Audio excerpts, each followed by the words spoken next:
Vidéo différente cette fois-ci, j'avais envie de vous faire une vidéo totalement lifestyle, libre et totalement naturelle. Pourquoi? Parce qu'on est en période des fêtes de fin d'année et c'est une période extraordinaire. Pour beaucoup, c'est la meilleure des périodes. Et donc, j'avais envie d'en profiter pour vous partager mes vœux, forcément. Et deux, bien aussi vous partager quelques tips parce qu'on est à quelques jours seulement de cette fin d'année 2023, à l'approche de la nouvelle année. Et c'est pour moi quelques tips qu'il faut absolument avoir conscience là maintenant, tout de suite, pour faire de l'année 2024 une année totalement différente. Alors comme je le disais, déjà tous mes vœux et mes meilleurs vœux de fin d'année pour tout le monde dans cette période qui est complètement extraordinaire. Profitez-en bien, c'est-à-dire que vous ayez encore une fois un travail, une entreprise ou peu importe, c'est les meilleurs moments. Rappelez-vous que tout n'est pas que boulot, tout n'est pas que argent, tout n'est pas que réussite, tout n'est pas que futur, mais tout est aussi présent. Bien profiter des gens qu'on aime parce que ces moments-là, à la fin de la journée, je veux dire quand on y pense, si tout devait s'arrêter, à quoi on penserait?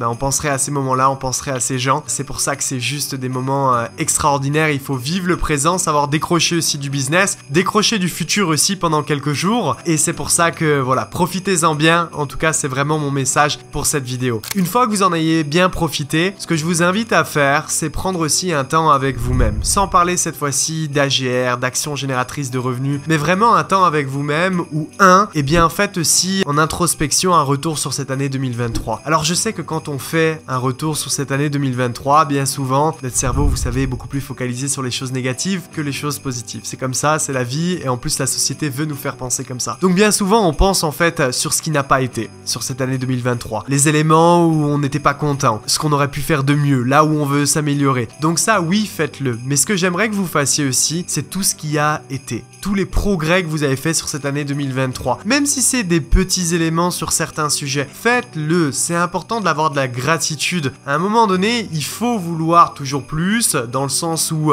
c'est facteur de progrès, il faut vouloir progresser. Mais d'un autre côté, il faut aussi être content de ce qu'on a fait. Si on s'est donné à fond, si vous avez respecté vos engagements, et même si vous les avez respectés que partiellement, célébrez le partiel. Vous voyez ce que je veux vous dire? Parce que c'est ce qui va vous permettre aussi de pouvoir rationaliser comme il faut votre situation et d'avancer sur 2024 avec des bonnes vibes. Donc une étape d'introspection qui est obligatoire. 2, profitez de ces fêtes-là pour encore une fois, vous créer une motivation, vous créer une énergie, vous créer des nouveaux objectifs pour cette nouvelle année. Et ça, vous avez besoin d'être seul pour le faire. Quand vous voyez un peu tous les sourires qu'il y a eu sur les visages de vos familles, ou alors, si malheureusement ça a été moins gai, pensez peut-être à des situations qui auraient pu être différentes si on faisait des choses différentes pour 2024. Vous voyez, servez-vous en fait de ce que vous allez vivre sur cette fin d'année pour créer des objectifs positifs et vous créer une ambition supérieure pour 2024. Et troisième chose, on reste au final dans l'esprit de la planification. Rappelez-vous,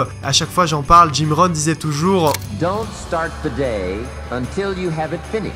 On ne commence pas une journée avant de l'avoir terminée. Et on ne commence pas non plus une semaine avant de l'avoir terminée. Ni même un mois. Donc on commence toujours pas une année avant de l'avoir terminée. Commencera votre année 2024. J'ai fait une longue vidéo YouTube d'ailleurs l'an passé pour savoir faire vraiment un plan d'action de manière extrêmement simple. Et un plan d'action qui est tellement efficace. Je vous invite à re-regarder cette vidéo et à vous prendre ce temps-là pour planifier 2024 comme il le faut et planifier votre réussite. Ce que je veux vous dire enfin, c'est que vous le méritez, vous avez tout le potentiel de faire des grandes choses, on a tous quelque chose de spécial en nous, et ça, qui qu'on soit, il faut simplement croire en soi, il faut simplement aussi le vouloir, et c'est là où le game va se passer. Est-ce que vous voulez? Est-ce qu'aujourd'hui vous êtes prêt et vous allez être prêt à sacrifier quelques petits trucs du court terme pour créer la personne que vous voulez sur le long terme, créer cet impact, pensez à tout ce que vous pourriez faire dans votre vie si l'année prochaine vous faites les choses comme il le faut. En tout cas, ce que je veux vous dire, c'est que 2024 sera une année de grande opportunité. Je sais qu'on parle souvent de crise, on parle souvent de problèmes, mais comme je le dis toujours, on peut voir le verre à moitié vide ou à moitié plein. En réalité, quand il y a des problèmes, il y a aussi des grandes opportunités. La manière dont vous allez appréhender 2024 va faire la différence. Mais croyez véritablement en vous, comme on pourrait tous croire les uns en les autres, parce que je peux vous assurer que si vous mettez les actions en place, vous pourrez tout réussir. On peut tout apprendre dans la vie, on peut tout réussir. Juste une histoire d'engagement, de travail, de sacrifice et de constance. Et je vous souhaite une année 2024 encore plus exceptionnelle que 2023 et de réaliser tous vos objectifs.